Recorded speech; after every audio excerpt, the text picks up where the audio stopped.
What the hell did we just watch? The Edmonton Oilers pick up a win 6-5 in a wild one at Rogers Place.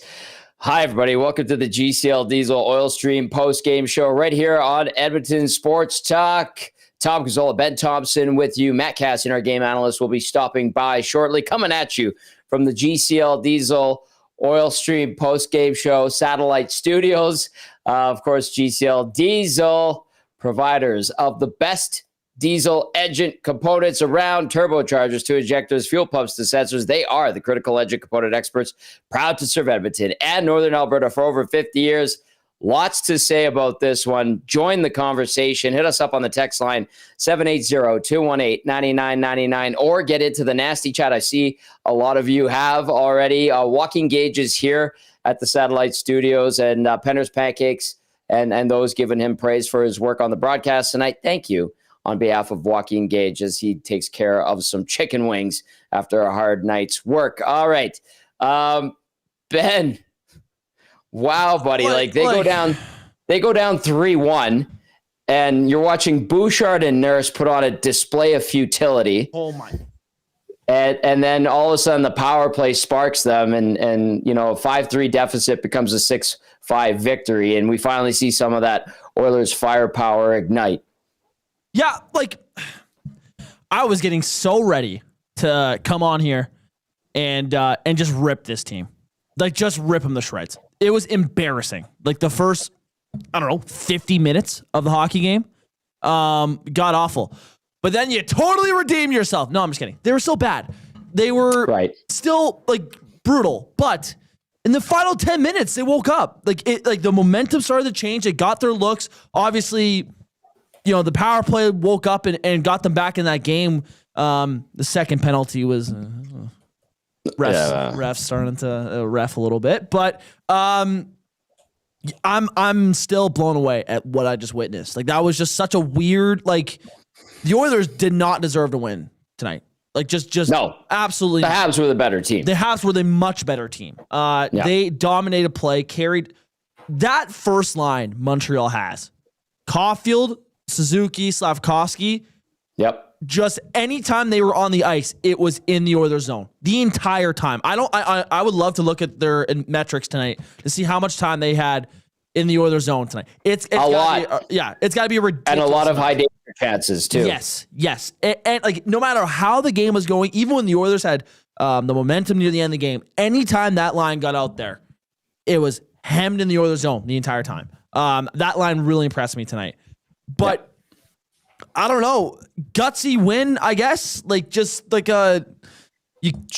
capitalize on a goalie that was not very good today.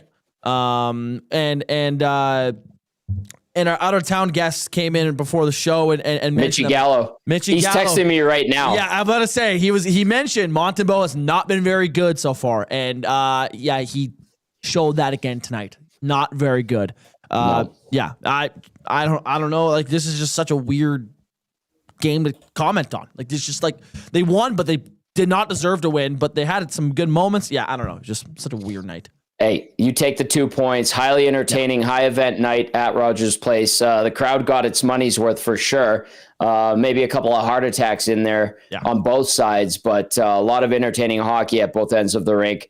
Whether it was guys making a lot of mistakes, whether it was inept goaltending, whether it was just brilliant offensive plays, we saw it all tonight. Lots to discuss in the 6-5 Oilers victory. Matty Kassian will be hopping on shortly. I'm going to get to a few texts. Keep those coming in. Andrea says, I have no chill. LOL. I need to remember it's October. Yes. But still, wow, that was... I enjoyed that game so much. That's what you look forward to. And I was hoping we'd get a crazy game between these two teams, and we did get a crazy game between these two teams. This texter texting in says, this is the turning point, fellas. Take the 2 points and move on. Really 92, 29, and 22. I thought 22 had a nice night. I know Benny was keeping a keen eye on him. Let's see this one from Randy. I'm curious to see what Randy has to say. Randy, at times pessimistic, says, yeah, I get it. I won't be popular and not worth reading out loud. But then why are you texting Randy? Genuinely curious how Oilers media commentary on the Josh Anderson penalty, and if that would be the same if an Oilers team was hit with that after a penalty, regardless of which team that would have been against. That's an incredibly soft call. Incredibly fortunate for the Oilers to get that power play. That was objectively brutal. Yes, Randy. We agree with you. We just said. Randy. We Benny just said agree it. with you. Yeah. Bad call. That was a makeup call. I don't even know if that's a makeup call because Bouchard's unsportsmanlike was a worthy unsportsmanlike. He whacked the hook. I mean, Bouchard was an absolutely putrid sequence that led to that new hook goal. Yes, that was brutal. And he puts his team on the on the penalty kill, which was rightfully so. Like you can't whack a guy after a goal. That was, in my opinion, that was the makeup call for that, which I don't think they needed to do. And that was a bad call on Josh Anderson, 100%. Absolutely. So, Randy, I don't know if that bursts your bubble or makes you sad that we're not defending that call. There's no reason to. Like you said, objectively bad. We agree with you. All right, one more, and then we'll get Cass on here. Buzz in Nebraska texting. It says, back in the day, first home game back after a long road trip. Tough. Thoughts on if that is still relevant? A win is a win. Let's bring Cass in and see what he says about that. Matt Kassian joining us now, our game analyst, as the Oilers win 6-5.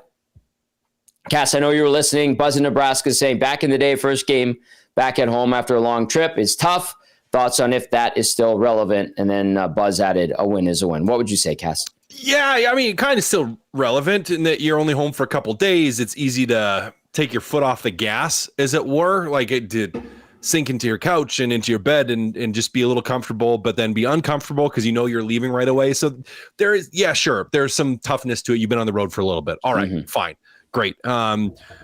I mean, how much did that factor in tonight? I don't know. Is that the reason that they were brutal for the first 40 minutes tonight? Like 45 minutes maybe tonight? They weren't very good until they got gifted a power play, and then all of a sudden they're like, oh, wait a second, maybe we can get back in this. And then they do. And then it was really exciting. I mean, that third period was great.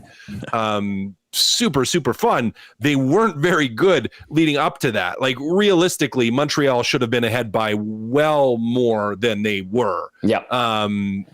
So Edmonton kind of, you steal one a little bit tonight. Take it.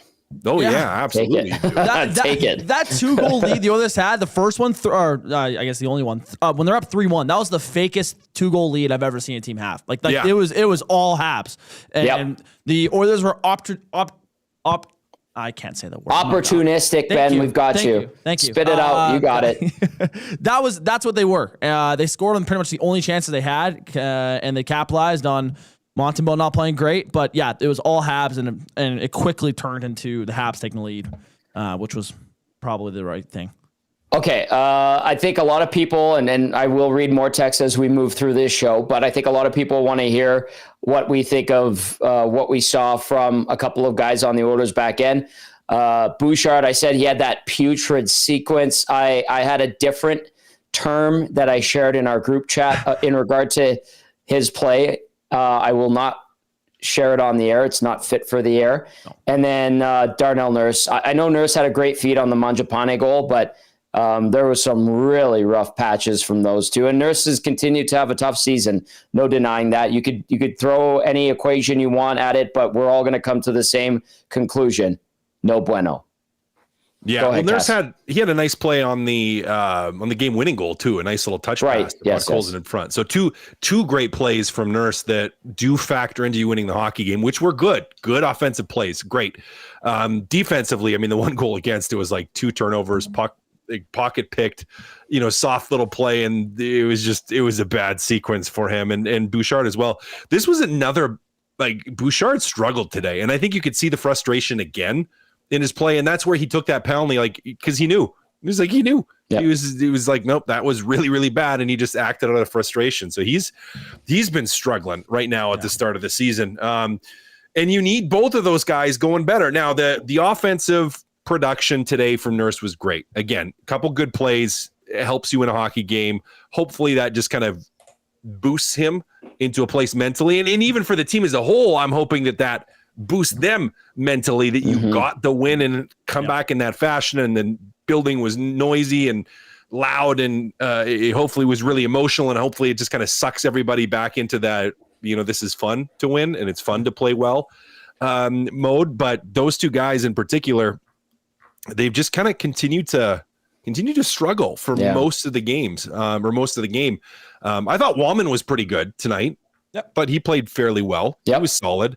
Ekholm was just okay, but Nurse and Bouchard, it was aside from Nurse's little bit of offense there, or a lot of offense, that he struggled in his own end. Bouchard, Cass, and Benny, I just we're sitting up there, and he he had that terrible sequence, like I already alluded to, that was on the new hook goal. There were other moments where it's just like, are you engaging? I was very surprised. And if you guys weren't, let me know. Or if you disagree, that is more than okay. I was so surprised to see him out there protecting a 1-goal lead late in the game with how he had played to that point. Gager and I are watching in the satellite studio, and I'm like, Gager, why is he out there? And Joaquin gave me the old shrug. Can you try to understand why he's out there? I mean, are the other guys tired? Like, just so tired that you have to? Like, he probably shouldn't have been. Like, there's no physical engagement whatsoever out of him, and he's a big guy. He has all the tools. I know he's got a bomb of a shot, but like, he's a big guy. He can impose his will on others, and he just chooses not to. It's stick waving and like pushing off guys. Yeah. Well, you're never going to have, you can't coach mean. Like, or you can't coach mean into players. Like, you can't. It's way easier to have to dial players back than trying to coach that aggressiveness into guys. And you have to take that in his game with the other side of his game, which is the patient, playing composed when he's playing really well. But it stands out more. And that's what's so hard with it, is like when the offense isn't there, when the playmaking isn't being executed, it's like there's nothing else to fall back on, right? Like you don't have like that. Because for me, not that I was ever a skill player, but it's like, if I'm not feeling it, it's like, just try to hit somebody, right? Like just stick somebody, just start a scrum, just do something, right? Like you can try to contribute in other ways, and he doesn't necessarily have the tools to be able to do that, which can be frustrating when we're watching it at times. Benny, you want to chime in on that? Yeah, 100%. Like, it's just never been the player he is, right? Like, that's like, he's always been the skilled, tall, lanky defenseman that puts up points, right? But about your question, Tom, with the, why is he still out there? Like, it's just, to me, like, it doesn't seem like Knoblauch is willing to pull back his minutes. This has not been his first bad game of the year. Right. Quite frankly, it's been a lot of bad games stringed together here from him. And you would think that he's not, as his ice time gets pulled back, maybe some power play time gets pulled back, but none of it, we haven't seen that yet. And because that's the case, honestly, like, I'm still a little bit surprised that he was out there, but it's like, same time, I'm like, Knoblauch has too much trust in him, even through the bad times with him, which I think a lot of us could probably be like, probably should pull back his minutes. A different guy should probably be out there than him, but it seemed like they're ride or die with number 2, and whether you like it or not, that's the way they're gonna be, and they're gonna ride the highs and the lows with them. Evan Bouchard. Oh, sorry. Go ahead. Oh, I was just gonna say, I had a thought while Benny was talking there. Go ahead. I wonder how much of it is them just trying to have him work through it as well. Maybe. Yeah. Right, because we've seen in the playoffs, like we've seen playoff Bouch.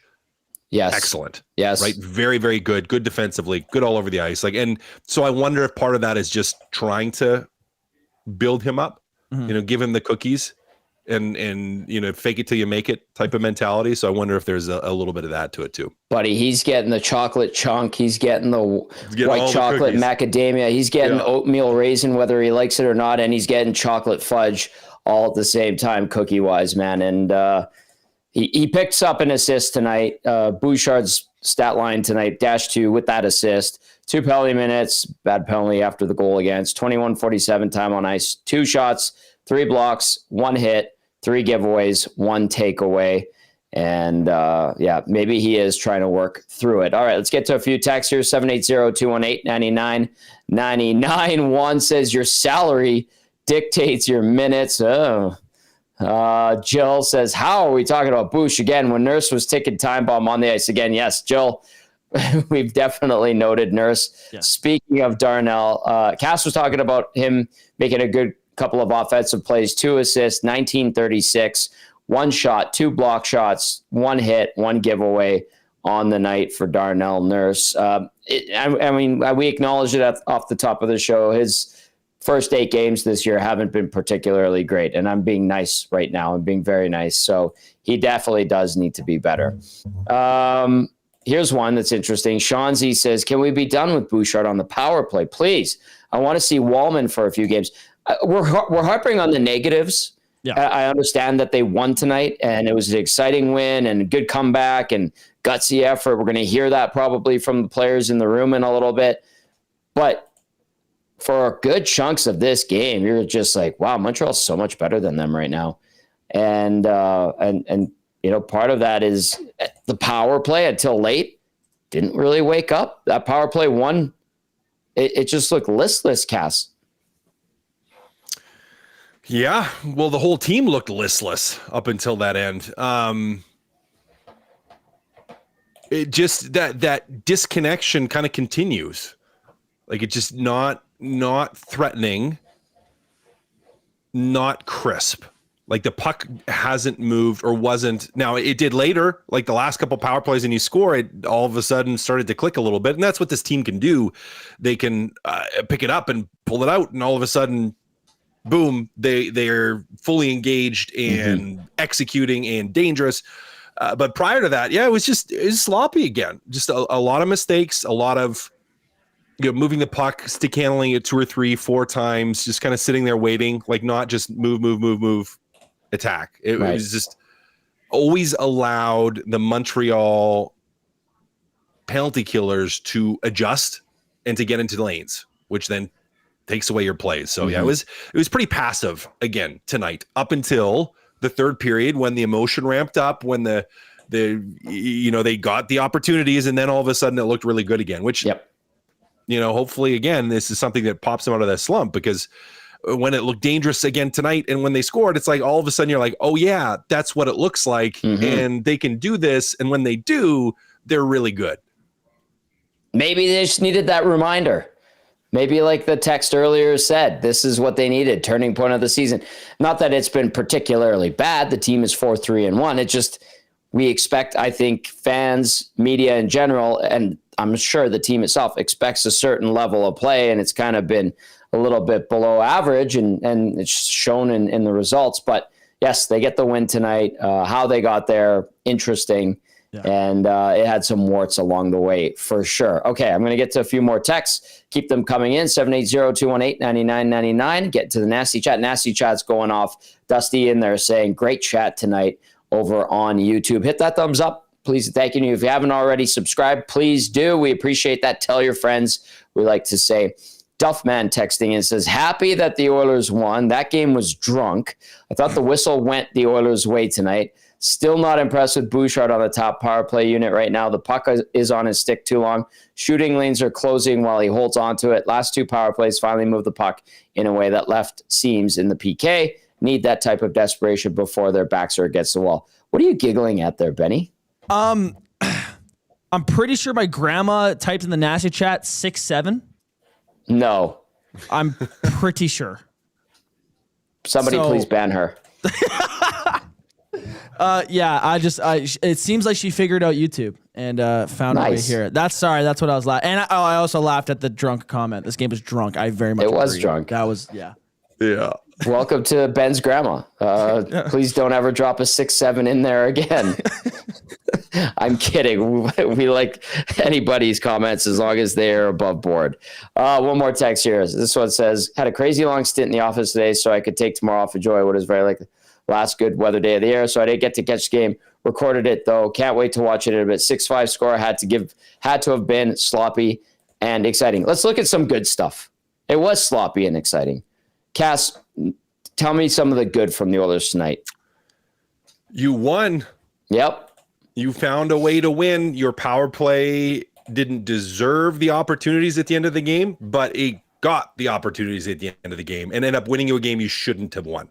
So you steal a game, you get the 2 points. That's the positives for sure. Okay. Yeah. Benny, any other positives outside of those? In your opinion? In my opinion, I thought the young guys looked pretty good today. That's what I want to say. We had the line of when the lines will get changed. Yes. I said it at 27 minutes. What a line, because it hit the over hit, but just at 33 minutes. So 33 minutes of the game, they changed the lines. I guess I should say Knobloch did. But I don't think that was at fault necessarily to the young guys or specific guys necessarily. They just needed a jump. I like some of the ice time distribution today. Trent Frederick. Okay, I understand this was supposed to be a positive segment. I'm sorry. It was. We had shifted to the positives. What's happening right now? Young guys are very good. Wallman had a good game. Connor looks like he's getting there. Not fully there, but getting there.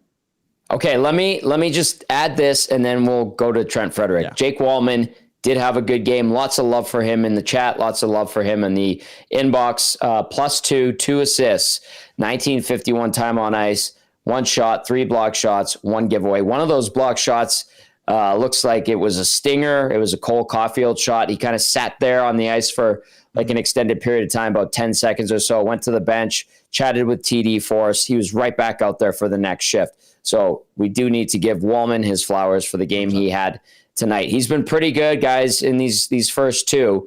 3 points in these first 2 games. Got the OT winner the other night in Ottawa. Gets 2 assists tonight. Just a stabilizing presence. Is that fair to say, Cass? Yeah, I think so. Like stabilizing, moves pretty well. For a guy that has played less games than everybody, his execution level seems to be pretty good. Like I would say, and maybe just because I'm comparing him to Nurse and Bouchard and their number and proclivity towards turnovers, especially in the last 2 games, but he hasn't turned over nearly as many pucks. Like he's been cleaner from an execution standpoint. So calming, steadying, finds a way to contribute offensively with that power play goal, finds a way again today to be included offensively and to be generally decent defensively as well, comparatively to some of the other guys. So yeah, it's been good. A pretty big part of them finding a win tonight was Wallman again, like just being okay or good, even, I dare say. I hope he stays healthy. That's all I want to say. I really 100%. Do. All right, Benny, let's take it over to Trent Frederick. I know he's come under fire. I think he made one nice play that I noted. I was like, oh, good play by Frederick. And I think they're breaking into the offensive zone. What did you want to hit on with him? Okay, so yeah, sorry to be the Debbie Downer, but Trent Frederick, I'm just looking at the time on ice distribution today. 10:55 for Trent Frederick. That is the second lowest on the team, beating out Ike Howard by a singular second. Ike Howard played 10:54 tonight. In a game where the Canadiens are running your show. They come into Edmonton and they are blowing the doors off, just in your zone the whole game, have all the momentum, everything's going right except honestly the score. And Trent Frederick continues just to go out there and just kind of do a cycle of puck, make a nice play maybe here and there or whatever. What was that sound again? Oh, yeah. Okay. Gotcha. Yeah. That I to me, that's a complete just missed opportunity by Trent Frederick to go out, bury a guy, fight a guy, do something. Like, do something to change the tide a little bit. And Cass, I'm sure you could speak to this because you've played that role a little bit. But just what can he do to try to change the tide? Because that's what he's supposed to be. Like, I'm not saying he needs to completely flip a game on top of its head, but like a physical guy like that can change something. Yeah. Should he not be trying to flip a game on its head? Yeah, I guess, eh? I wouldn't mind seeing that. Yeah. Trying to take a run at somebody. I know he gets 3 hits tonight, but I didn't even notice him. Yeah. Like if you would have told me he played 3 minutes tonight, 2 minutes, I would have been like, yeah. No. Like I quite legitimately do not think I noticed him out there tonight once. I did not look at a single shift and say, oh, there's Trent Frederick that shift. Not even from a negative standpoint. It wasn't even like it was like, oh, that wasn't a very good shift. Oh, there's a turnover. It was just like it was like he was non-existent. He's got to find a way to get involved. Yeah. 100%. He's got to find a way to get involved. Has to find a way to just do something. I mean, it's kind of like they get on the score sheet, slash somebody, cross-check somebody, like do something. Yeah. Man, it's early. It's early. That's a long contract. It's early, but I understand thus far where people are going to look at that and go like, ooh, that's an 8-year contract. And he has not, I don't even want to say like he just hasn't done anything yet. There's a lot to be desired in his short time as an Oiler. Yeah. I would say that. Yeah. Okay. I'm going to flip it to positive. Okay. And I'm going to say, I really liked the Henrique, Tomaszek, Howard line. I thought in the first 2 periods, especially when they got out there, they actually created a little bit. And Henrique gets the goal, and I thought Ike Howard continued to be willing to try to create. And Tomaszek got his first NHL goal. I mean, he got a fortuitous bounce, but you got to put pucks on net, and that's what happens. So as a positive, I will say I like that quote unquote third, fourth line and what they contributed tonight. Yeah, I jotted down on my notes. I thought Henrique had a pretty damn good game. That's the guy I forgot about when I was mentioning guys that played well tonight. He was like, even before his goal, like I thought he was making good plays, keeping the puck alive in that zone. The whole line was right. And yeah, obviously the Tomaszek first goal was good for him. Kind of looked like Phillips' goal for a little bit, but yeah, I'm happy he got it. But yeah, like that, Henrique and his line, I felt like Henrique was the driver of that line. He brought guys with him, which is great because a lot of people have questioned Henrique's play since he's gotten here, or maybe not since the first playoff run he was here for, but over this last year and heading to this year, like I think some people are questioning what his role is and what he provides. That was a game where he had an impact tonight, and I guess that's what 1,000 games in the NHL does for you. You know when to step up, and he was a big reason why they eventually won the game tonight. He should just do one-on-ones with me. Yeah, that was a good point, Tommy. Good breakdown there, Benny. I feel like Henrique's last 2 games have been way better. Yeah. I feel like he kind of like the start of the season, he was pretty quiet, but the last 2 games have been better. And that limited role, and it may end up being one that suits him, is maybe getting some matchups there on that third line, fourth line. So yeah, it is one of the few bright points as well tonight. So excellent. Good points, guys. All right. I'm going to read a couple texts. We'll get to the turning point of the game, and then we'll get Cass with a look ahead to the weekend back-to-back games. We're live on location, Boston Pizza, Saturday and Sunday. Boston Pizza, Clairview on Saturday. Boston Pizza, Westgate. That's 170th Street and 90th Avenue on Sunday. That will be Curtis's birthday. Curtis, the owner of BP Westgate. Tony, GM over there, will make sure that he is in fine form. Prizing, great prizes at both locations. You got to wear what you win. I love how that's being embraced by BP Clairview. And BP Clairview, they completely rebuilt it. They have a beautiful lounge, 170-inch, like 4K TV. Just, you can't look away from it. It's going to be a great time this weekend at both BP locations. All right, let's go to Big Dave here.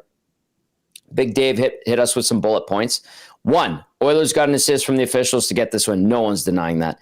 2, lazy defensive play almost cost them this one. Bouchard and Nurse, horrendous. Agreed. 3, Oilers got scoring from all over the lineup, which was a good sign. Check mark there as well. And then 4, Montreal is a team that is for real. And then Big Dave adds, one of the problems with a Knobloch bench is that no matter how bad most of these guys screw up, they will never be held accountable for it. Why? And Benny talked about that. Cass, do you have a theory at all on it?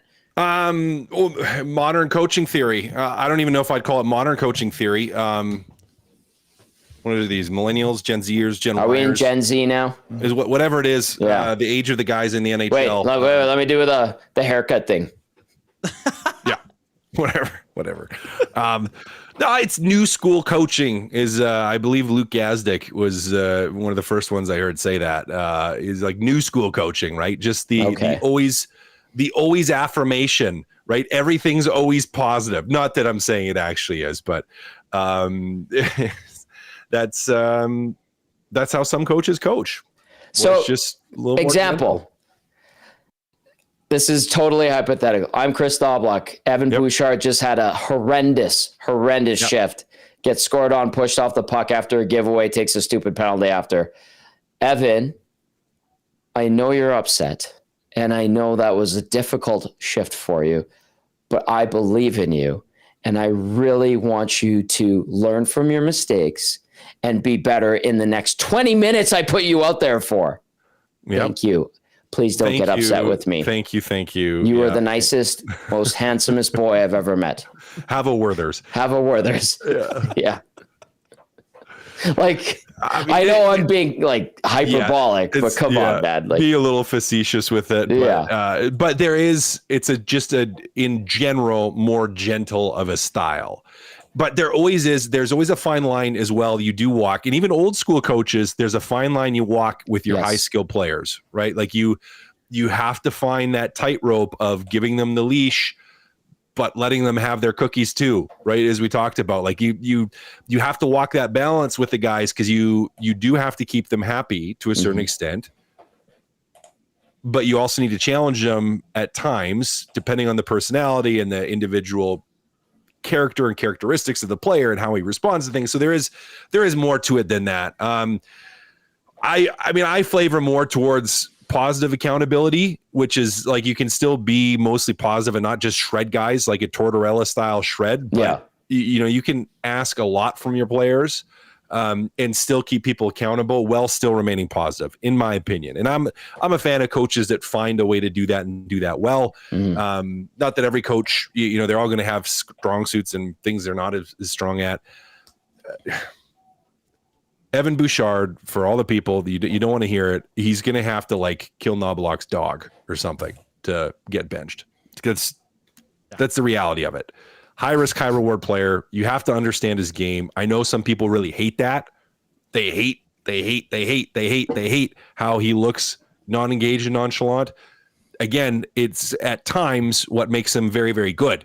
And at times it's also what makes it very, very frustrating to watch. And we've heard Evan Bouchard say as much at the start of this season, talk about how people don't understand it. But you're not going to get the type of accountability that Tortorella gives you. You're just not. And there's a reason that those guys don't really coach in the league anymore. They've been weeded out. Okay, I'm going to read this text, boys, and then I'm going to get to the turning point, and then Cass is going to give us his look ahead to the weekend. This one comes in, says, I love you, boys. So stoked that hockey's back and rolling. EST pre- and post-game shows are damn good comfort food. Always listening, even if it's YouTube replays when I can't watch live. Have a few 6 o'clockers today. Enjoy the weekend, Jets. Soak up that sun while you can. One last round at Cattail tomorrow.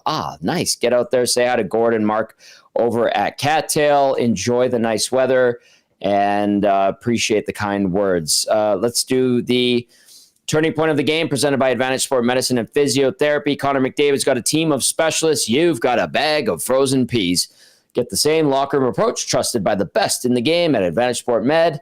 Book your assessment today at www.advantagesportmed.ca or call 780-460-9977. I'm going to go, gentlemen, to the goal that got the Oilers back in this thing after they had coughed up a 2-goal lead. Leon Draisaitl at the 11:19 mark of the third period on the power play, his fifth goal of the year from McDavid and Nugent-Hopkins. Kind of swung the momentum back in the Oilers' favor. They scored shortly after that. People giving praise to Ryan Nugent-Hopkins.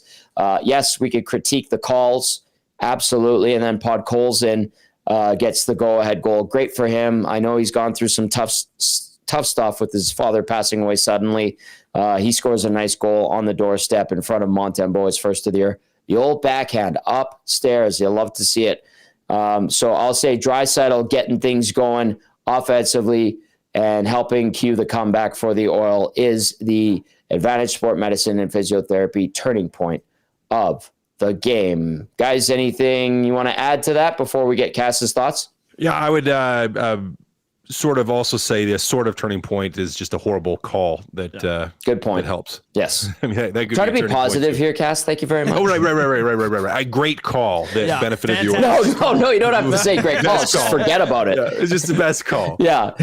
What a call. Are you being positive or negative? What a call. Yeah. We'll just leave it at that. Yeah, what a call. All right. So the Oilers get the Kraken and the Canucks back-to-back 8:00 starts on the West Coast. So 7:00 on the West Coast, 8:00 starts our time. The rare 8:00 start our time on a Sunday. Another weekend of back-to-backs. Obviously, this time not out east, and like I said, out west. What, Cass? Like how? I mean, a great opportunity against two meh teams. Really, I know the Kraken kind of got off to a good start, but really, they're not anything to be too threatened by. And then Vancouver is, I still don't look at Vancouver as anything great. How do you look at this weekend? Yeah, what was Benny's sound earlier? I mean, that's kind of Vancouver as a team right now. This is a huge opportunity to me after the way you won today, not playing great. Power play comes alive at the end of the game. You score a late goal. The crowd's into it. Like you got that energy feel towards the end of the game. So I'm really hoping that they can actually carry momentum here and carry it into these next couple, like where it's like, all right, now we can kind of get excited about it again. Like we got that feeling, got the itch to win, and that they can carry some of that juice. Cause it just still like today, the juice wasn't there. And it's great. It's great. They found a way to win. Happy they found a way to win. Fantastic. Great. Now let's find a way to carry this momentum forward because they just haven't found a way to continually do it yet this season. Well, get those wins, find some consistency, and an opportunity to do it on Saturday. Cass, fantastic as always, my friend. Get some rest. I look forward to seeing and talking to you this weekend, okay? Sounds good, fellas. Look forward to it. There you go. There's our game analyst, Matt Kassian, helping us break down the Oilers' 6-5 win over the Montreal Canadiens. A wild one tonight at Rogers Place. Joaquin Gage sitting there. He looks, are you okay? Oh, yeah. He's like, yeah, I'm fine. Wow. Someone get this man a cigarette. Took a lot out of me. He took a lot out of him. Don't worry. He has a fresh beverage. He'll be just fine. Okay, a couple texts. We'll go inside the Oilers locker room pretty quickly here. Library Pat says, I love to see Paulson's effort on the game-winning goal, but I also thought that Matheson was very poor on that play. If an Oiler defender is that soft, he's getting ripped to shreds right now. Great to see them salvage something from a gong show. That's from Library Pat. This one says, hey guys, does Podkolzin win the hit of the game on every telecast? Nice to see him get a goal. That's from the Shanked one. Shanked one, I mean, he's one of the few guys that actually hits somebody every game. So, yeah, maybe that's why he's always in contention, but very astute, and I'm not going to disagree with you. This one says, I want to mention that Benny's really good poop and a great addition to the post-game show. I don't want to say the S word, but Benny has been excellent. Great ad. We love having him on Hello Hockey, and he's been kicking butt. So thank you for that text. And then I saw somebody in the nasty chat saying Shaggy and St. Albert said something positive. Did he? Which I'm pleasantly surprised by. I'm searching for it. I don't see it yet. The chat's been flying. So Shaggy, thank you. Thank you. Good to hear from you. Positivity. That's nice. And your team did win tonight, unless you truly don't like them. But I feel like you do because you're in on every pre and post game show. So good to see. And I'm enjoying. We're having a fun post game show here tonight after a crazy game at Rogers. All right, we're gonna go inside the Oilers locker room real quick. I'll let you pick. Who do you want to play first? I want to hear from Darnell because I'm curious to see how he approaches this win. Does he think they deserved it? Is he a little is he a self-critique? Self-aware? Yeah. Okay. I want to see. So let's go. All right. This is Darnell Nurse from the locker room. It was as ugly win as it gets. We got the 2 points, I think. Obviously, our the team game gets better when each of us get better individually. So we got some work to do. What do you feel like defensively for a lot of the games? Been pretty solid. Tonight was probably maybe the loosest. What was it about you defensively as a group that you didn't like? It's the D zone is it's tough when we were giving up a lot in the heart, and that's on the D man either getting sticks on pucks, closing things quicker, getting in some lanes. But as a collective, we can't have picks face all those shots from the slot there. So I think that's for us, that was our weak spot tonight. So Darnell, the term connected or disconnected comes up a lot with you guys over the last couple of years when you're evaluating your play. What's the line from going from disconnected to connected? Connected is when you're watching the game, when you're playing the game, you feel as a 5-man unit moving up and back.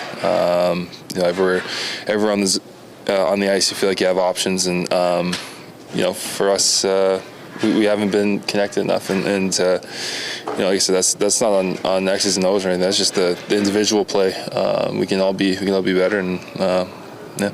Searching for your game early in a season, done this couple of years in a row, Darnell, does this year feel, any further away, any more doable? Like, how does this compare to the other early season struggles you've had?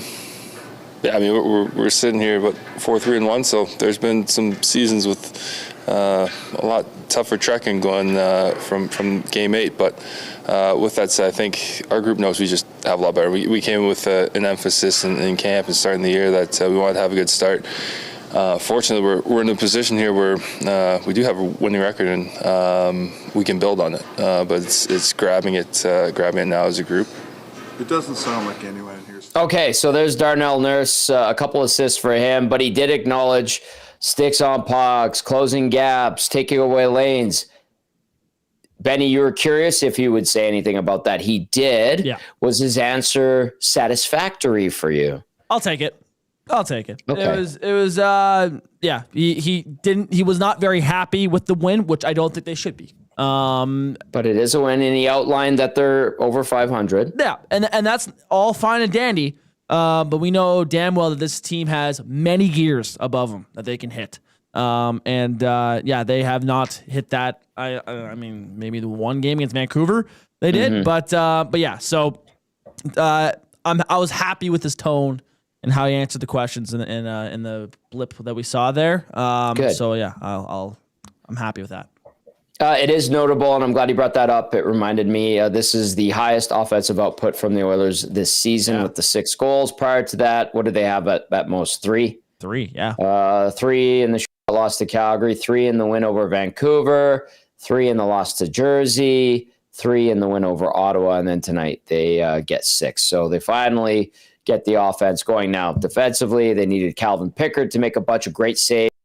And I was talking to Gager a little bit, and we're talking about that second Caulfield goal, the one that went, call it 7-hole or whatever. Yeah, but yeah. Joaquin's like that's a goal scorer that might pop 40 this year.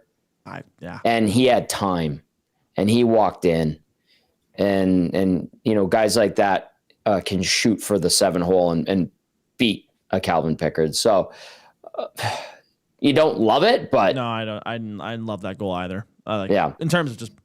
Yeah, you'd probably like a save. And don't get me wrong, like Pickard made some big saves before. Great saves. The reason why Montreal posted 5 was not all because of Pickard. Like he was still very much like solid. Don't get me wrong. Yes, that second Caulfield goal was pretty bad. But yeah, like just you hope Pickard doesn't look at the number and go, okay, well that was a really bad game for me. Like he got hung out the dry quite a bit tonight.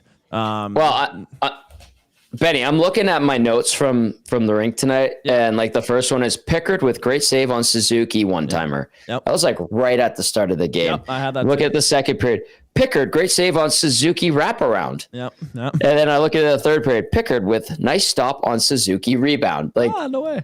Yeah, he had Suzuki's number, but he made some big, and they shot high on him a lot. Gager, did you notice that? He said he'd have to look. Were you even watching? I was talking to Gene most of the time. Oh, he's talking to Gene most of the time. You can hear Joaquin in the background. So when he talks, well, I don't want to bother him too much. He's watching TV in here, so he had a tough night. I'm kidding.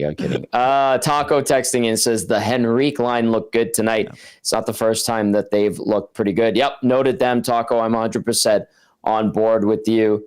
Let's see what this one says. Tommy, watching this game, seeing the calmness of this team, giving up 4 still to chip away and get a win before they would fold and give up, and can't wait for Sunday, boys. Yes. I hope I read that right. Yeah. Jill, who earlier said, how are we talking about Bouch again when Nurse was a ticket time bomb on the ice again, follows up with positive. That was one of the best games we've seen from Rico. Yeah. Thank you, Jill. Appreciate that very much. You can text us 780-218-9999. Get to the nasty chat. We are awaiting Reid Wilkins. He'll be stopping by for Reid's Read shortly. We can go back inside the Oilers locker room. Do you want to hear from Pod Colson? Yeah, with the game-winning goal? Very curious. We'll keep it really quick. All right, let's do that. Here's Pod Colson from the locker room. Just want to start off by saying congratulations on your first goal. I know it's a special one, and there was a nice moment out there with the bowl and the fans cheering you on. Your first goal since your father's passing. Can you just maybe take us through the emotions of that? Yeah, I mean, first of all, thank you guys for all support I got on a social media and like everywhere. Thank you, Oilers, for letting me be with my family through this tough time. And I've been in touch with the guys from the team every day, and they ask if they care about me. And I felt a heck of support from them. And just thank you guys, thank you to the fans. It's pretty sad, and it's big, like huge loss for me and for my family. But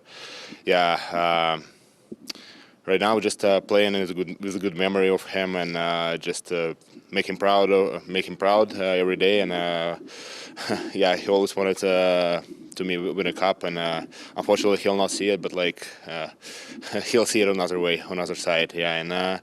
Just thank you guys. That was tough months, to be honest. I wasn't feel pretty good, but you guys and my teammates for sure make it easier. But they were around me every day, and they just awesome support, and just can be more thankful. Obviously, I will say that your dad's very proud of you. Yeah, and, hope so. What's the thought like knowing that he was probably celebrating a pretty big goal that got you guys a win today? How does that make you feel? I mean, it's good. It's good. It wasn't our best game, and we gotta play much better. But it's good to find a way to win. Can you take us through that last few minutes? You guys are down. The game has turned around fast. That has to be frustrating. I know the power plays came, but just as a group, how you stayed with it? I mean, we've been there a million times, and guys been there a million times, and down 2 for Oilers is nothing, I guess. It's and guys prove it so many times. It wasn't great feel. We didn't play well defensively, and we gotta play much better as a top team. But again, find a way to get 2 points is good. Does a goal like that?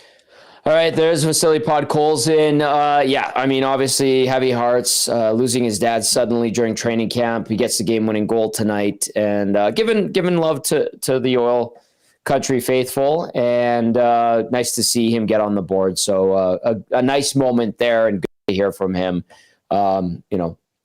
Seeing the love is mutual. And then the other thing he said, guys, because Reid Wilkins is about to hop on here, is a 2-0 deficit is not a big deal for the Oilers. Yeah.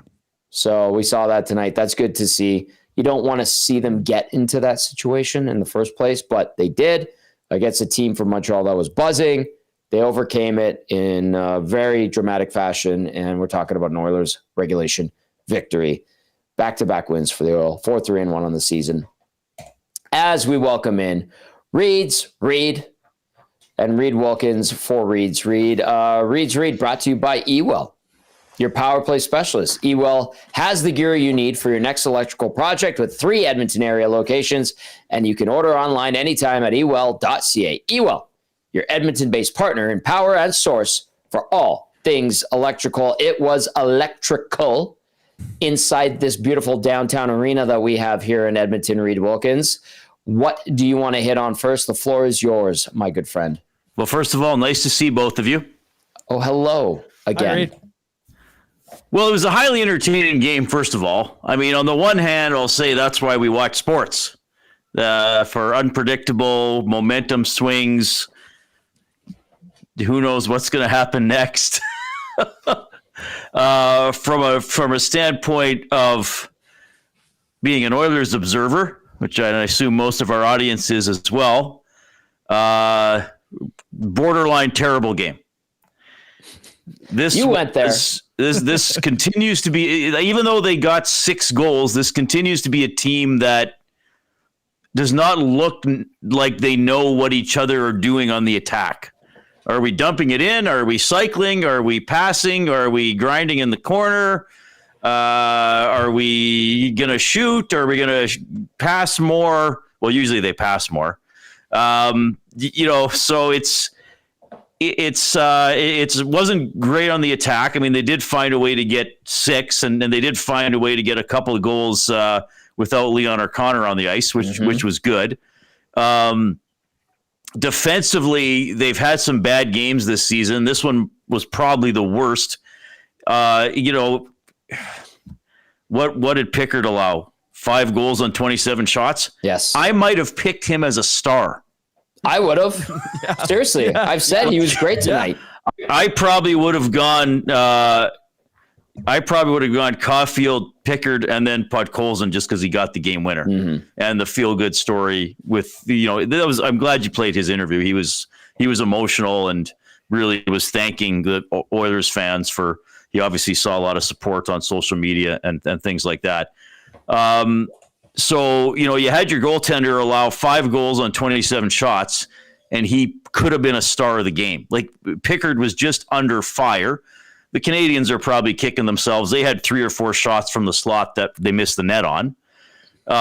So it was just a horrific game defending. The polite term I used on Twitter was the Oilers are overly observant when it comes to defending, or I've also called it campfire defense in the past. Ooh. Sit around and watch. Really bad. And then, turnovers. And yes, Bouchard and Nurse kind of led the way in that department today. Tough game for Bouch. Tough moments for Nurse as well.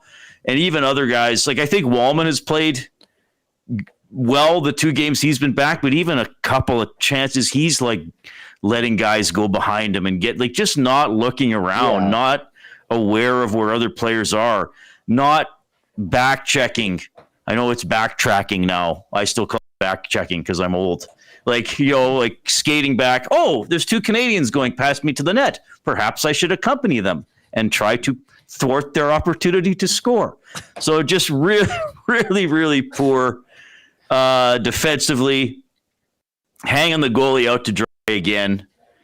And then just a wild final 10 minutes. Guys, I got to be honest with you. I don't know what Anderson got the penalty for. Did he shoot the puck at the ref or down the ice? Buddy, we know that was a soft call, and we're acknowledging it. People have been like, oh, you guys aren't going to talk about that bad call on Anderson. Bad call. I don't know. I didn't know why he got a penalty. He got another misconduct later in the game. Yeah. He got a 10. Because he lost it. Yeah, so he got that penalty because once those Draisaitl had scored, he clears the puck out of the zone and skates directly at the ref, just tapping his stick, like in a sarcastic, oh, good job. Like applauding him. Exactly. So ref wasn't okay. Much. Matheson did trip McDavid. I don't have a problem with that call. That's tripping. Yeah. He put his stick between his legs.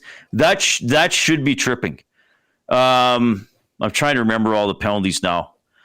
Oh, the carrier is this guy a carrier or a carrier? Carrier. He's a carrier. Yeah, he's an Alexandre. That cross check happens 47 times a game. Yep. And people who listen to me regularly know I hate the cross checking standard. There are so many cross checks that are like could hurt somebody, and that one wasn't that bad. But was it Philp that went down? So that. Or was it, who did he hit on that I can't play? remember, Reid. Yeah. There was so much that happened. So, yeah, I mean, the Oilers clearly had 5 power plays to 1, so that's always going to be like, oh, really? But I did think at least a couple of those on the Canadiens were penalties. And then the Matheson penalty that led to the Oilers' 4th goal, to me, that is a tripping penalty. That is a tripping penalty. Yes.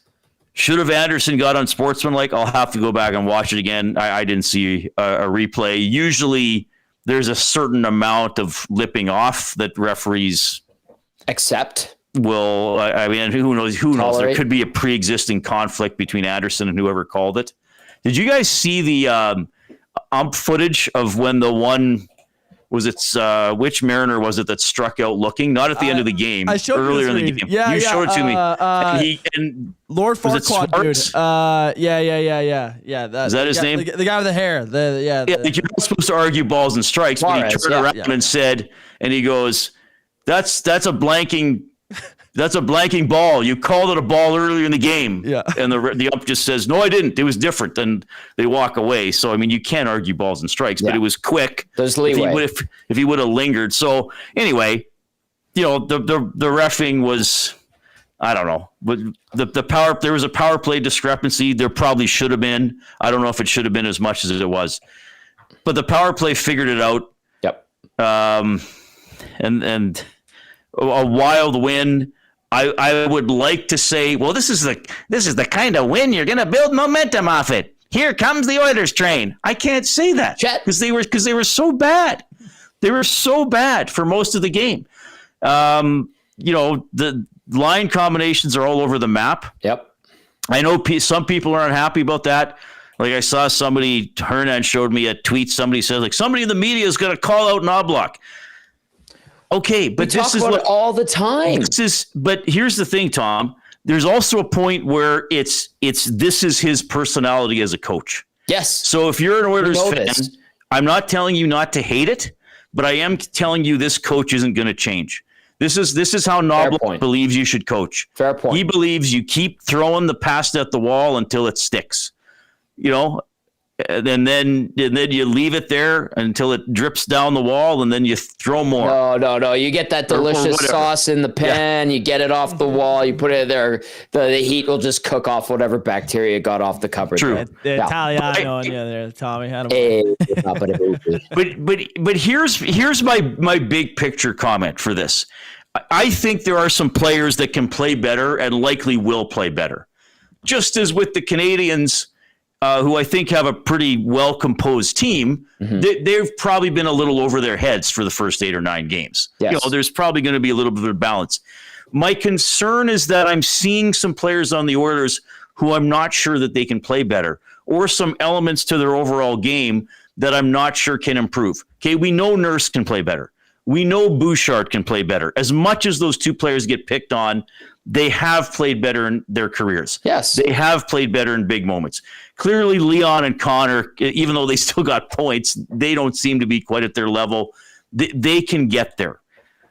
I think we're seeing some growing pains and maybe some learning with Savoy and Howard, who show flashes of being NHLers, and you can kind of try to look 10, 50, 100 games down the road and expect better things. That's all fine. And we talk a lot about effort. They're trying, but are they trying to do the right things? I mean, I always quote Rob's phrase, don't work harder, work smarter. Make right decisions, be more thorough, concentrate. Yes, that needs to improve. But here's a major concern for me. Working smarter and working harder does not make someone physically faster. This is a slow hockey team relative to what they've been the past couple of seasons. Is that their processing? And no, it's not mental. They don't skate well enough, Tom. They don't have enough guys who can get in quickly and go to work and create havoc either off the rush by driving the net and making someone defend you, or by getting in on the forecheck. May I say something? Yes. I feel like they have guys who are unwilling to do that. And they think they can coast their way in, and it's super frustrating. That's how I see it. Who?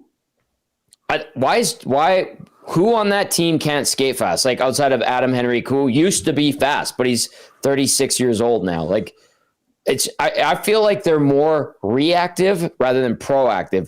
Cass talks about intentionality, and like when they want to, they dive in, but it feels like they're willing to concede the puck if they can't carry it into the zone. That's just my observation. Well, maybe I'm going to be wrong. Maybe I'm underestimating their speed potential, and maybe it has to do with connection and disconnection, like I asked Darnell. Mm-hmm. Good question, by the way. But there's something. I guess what I'm trying to get at is there something lacking in terms of forcing the action or pushing the pace? 100%, yes. So maybe I'm wrong. Maybe it's not physical foot speed, though I actually think it might be in a couple areas. But, I'm concerned. Tomashek may be a little better today. He's nothing compared to how he played the first 2 games of the season. Now, long season. Yeah. I mentioned the younger guys. Hopefully they continue to grow. I don't know what Roslovic brings to the team. And I hate to say it, guys, because it's only 8 games. But Trent Frederick does virtually nothing. And if you can't score, you better hit. And he doesn't hit. And he doesn't scare anybody. So, there's some gaps here that are concerning to me. That again, in some ways they can play better, but in other ways, are we going to be sitting here halfway through the season and saying, well, this is who this guy has been all season long, so maybe this is just who he is and who this team is. Better not with him on it. Frederick, by the way, real quick, he hardly plays. 10:55, 3 hits, 1 shot. That's the stat line, just as a refresher. All right, this is Reed's Read, brought to you by eWell. You can text us 780-218-9999. Get to the nasty chat. We got a lot of people watching. I'm sure we got a lot of people listening as well. If you're a new viewer or listener, welcome to EST. Welcome to the GCL Diesel post-game show here on EST. Tell your friends, like, share, subscribe, all that good stuff. Betty Thomson, Todd Gazzola, Reid Wilkins with you right now. Let's get to this text read. It says, Reid is right. Is that a result of all the line juggling? I've hated the constant line blender for years. And you kind of addressed it. This is his MO. If he feels things aren't going, Chris Knoblauch will switch it up very quickly. Like, do you think, Reid, at any point, he'll just be like, you know what, I need to start with pairs? He's kept McDavid and Draisaitl as a pair for the majority of the season. We've heard a lot of other coaches talk about how they appreciate pairs at forward. We haven't really seen it with this guy. I don't know. Knoblauch thinks like that. I think he's looking for 3 guys.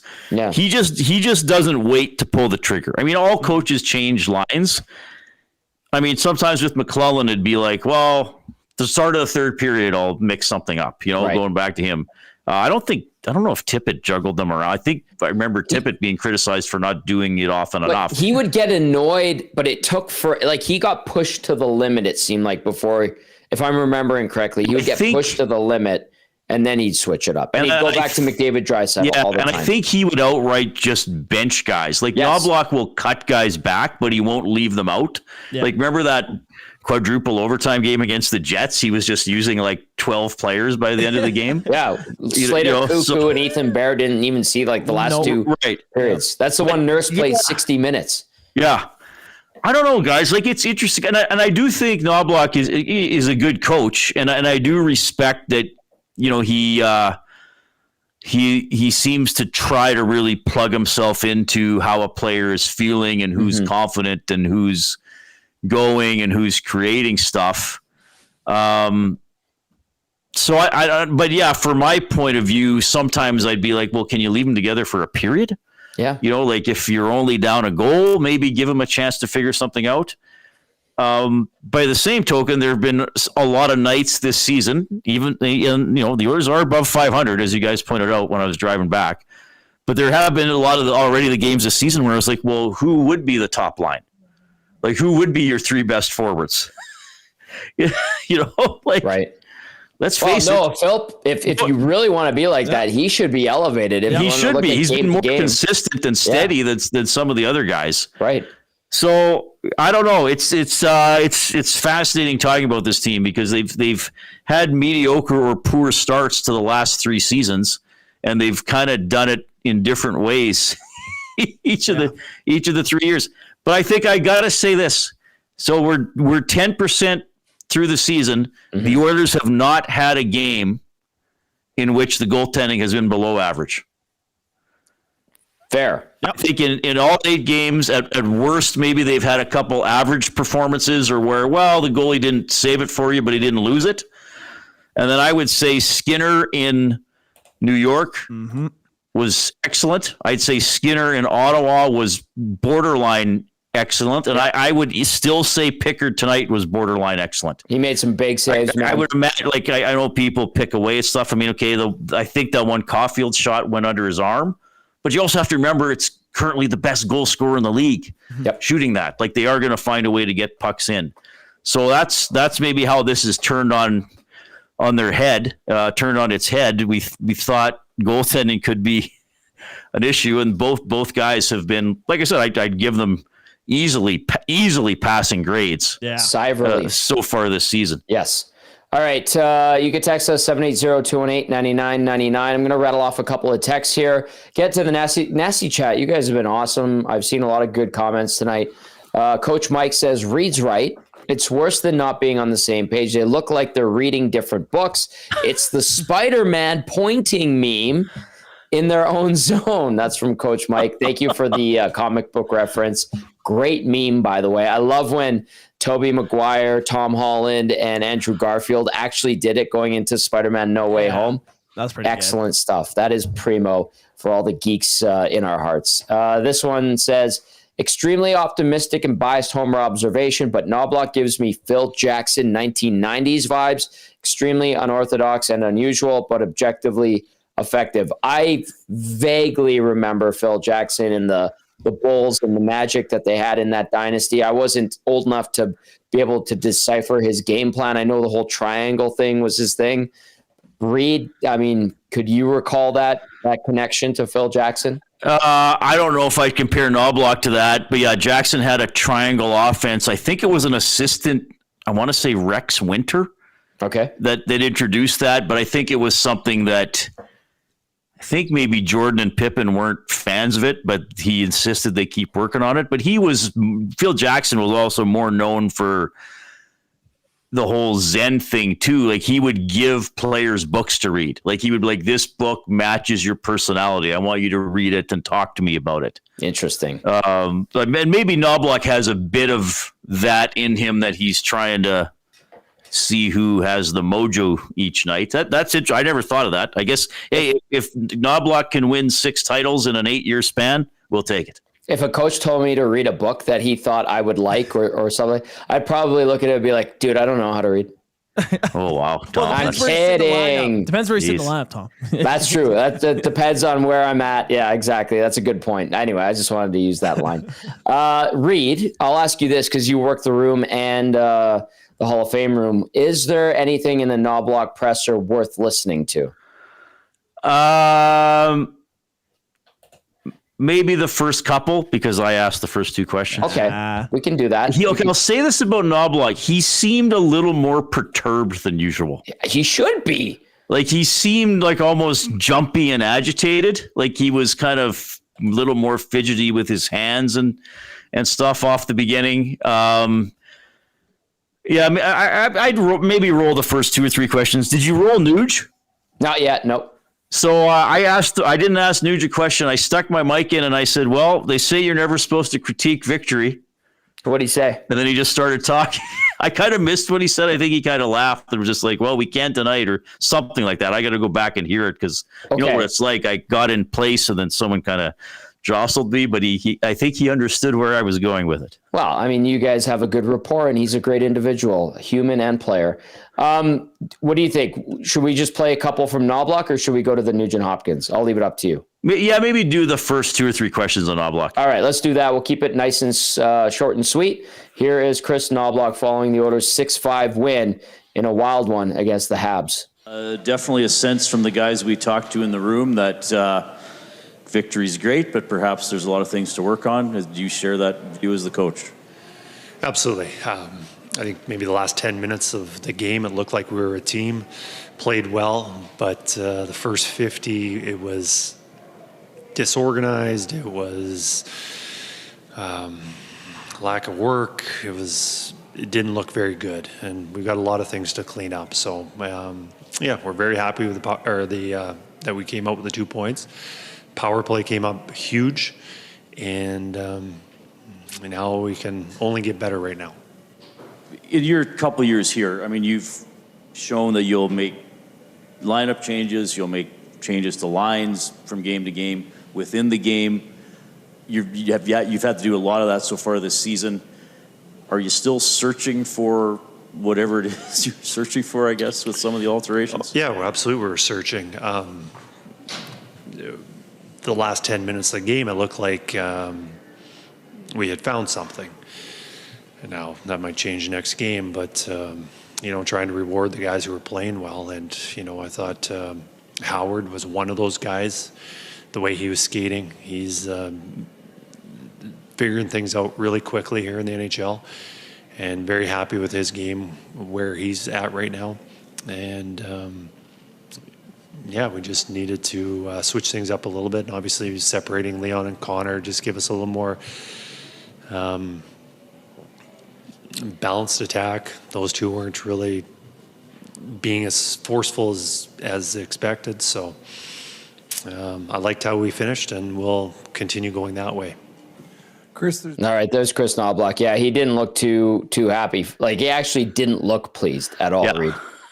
No, he didn't. He looked like ticked off. Yeah. I wonder if he yelled at them tonight.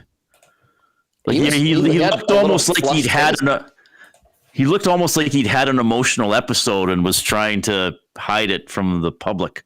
Perhaps. I don't know. Yeah. All right. Well, there you go. He got another win. He's quickly approaching 100 in his career. That was his 98th victory as a head coach in the regular season. Obviously, has a ton of wins in the playoffs thus far. All right, Reid, give us. I know we're going to be talking about this game all day tomorrow on EST, but take a look at Seattle and Vancouver this weekend here. Back-to-back 8:00 starts. Yeah, well, the goaltenders will split, right? And like I said, they've both been pretty good. I hope they'll play better defensively. I mean, what is Seattle? They're doing okay, aren't they? Yep. Yeah, they're kind of coming back to reality. 4-2-2. Yeah. Were they the last team to lose? Were they the last team to lose a game in regulation this year? Pretty sure. They might have been. Though Vegas still has it. Sorry, Vegas. Yeah. Oh, and Colorado's 5-0-3. Well, so much for that fun fact, everybody. I think the Oilers would likely at least split this weekend, just because I do think they're gonna at least respond to some extent. I mean, they are, even though they have some younger players, they are veteran enough. I mean, they all said it out. You heard Nurse, Nudes said it. Yeah. Like they're not celebrating like, oh, look how good we are. We played good for 10 minutes and got a couple penalty calls go our way. Can't say that. Yeah. But I will say this. I think they'll probably get good goaltending both games, and they'll probably wake up to some extent, and maybe they can, crank it up on the attack in at least one of the two games to win and play a little better defensively. But I mean, hey, if they could get 3 or 4 points this weekend, which I think is doable, then it would be a pretty good weekend. All right, brother. I think this was a pretty good segment. I appreciate it. You look great tonight. That suit looked nice. I like the black on navy blue. Really nice touch. I'll see you tomorrow. Okay. Thanks, guys. Reid Wilkins with Reid's Read, brought to you by EWL. Good stuff there from our boy, Reid Wilkins. Check his show out tomorrow, 3 p.m. to 6 with the one and only Jay Milne and Koob behind the technical desk. All right, let's get to it. It's been a long, fun show. It's the Damon Bunting Real Estate Player of the Game. Damon Bunting, consistent top-producing realtor in the greater Edmonton area for over 18 years. Community-driven, understands what it takes to make a difference in our city. Please check him out, DamonBunting.com, or visit his Instagram at Damon Bunting Real Estate. Ben Thompson, the floor is yours. There's been a couple games in this season so far where I've gone Oilers wins Player of the Game on a loss. Today will be the reverse. Oilers win. The Canadiens getting Player of the Game. Cole Caulfield was ridiculous tonight. That first goal, the slickest hands to get Pickard to come off that post. I've always thought he could get to 40, 50 goals in a season, and it looks like he might do that this year. Mm-hmm. If this was line of the game, it would be that top line for the Montreal Canadiens. Slavkovsky, Suzuki, and Caulfield were incredible tonight. Like I mentioned right at the top of the show. So, Cole Caulfield, your Damon Bunting player of the game. Nicely done. Goals 6 and 7 on the season for Cole Caulfield. Buries a couple of nice ones, and it depends, totally subjective, but that man is a goal scorer. You know what, Benny? It's been a fun show, but I think it's time to call it a night. That's going to do it for the GCL Diesel Oil Stream post-game show. The Oilers win it 6-5 over the Canadiens in an absolutely wild one. They're back in action this Saturday, 8 p.m. in Seattle, and then Sunday again, 8 p.m. in Vancouver. We're going to be live on location, Boston Pizza, Clairview Saturday, Boston Pizza Westgate on Sunday. For Benny Thomson, for Matt Kassian, and my good friend Reid Wilkins, I'm Tom Gazzola saying thank you for watching. Thank you for listening. We appreciate you. Until tomorrow, have a great night, everyone. Ciao, ciao.